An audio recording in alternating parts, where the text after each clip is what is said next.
Civil yung una eh. Ano civil? Oo, hindi ka church una. Pero medyo hidden lang. Either 7 months from now or 7 years from now. 7 months, hindi pwede magtatrabaho pa. 7 years naman, tanda ko na nun. Pwede nga! Pwede ka ako mag-gokosol. Pero kung na naman yung makita sa buwan ng marriage life after. Kasi if you'll be married now, may chances na mag-separate po sa'yo. Kaya dapat na lang, ito yung makapangsawa mo. Bakit Meaning, mo sobrang tinelo? lalo mo. Matanda na. Mag-sure na kasi siya. Mag-sure siya na isa. Ang love niya is true.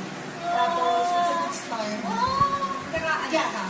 Magkakanak 4 times. Pag good family life, nakita ko na kanina yun. Pagkakaanak, supposed to be tatlo eh. Pero ang plano sa dalawa. 1 girl, 1 boy. Ay, no. Yung gano'n yung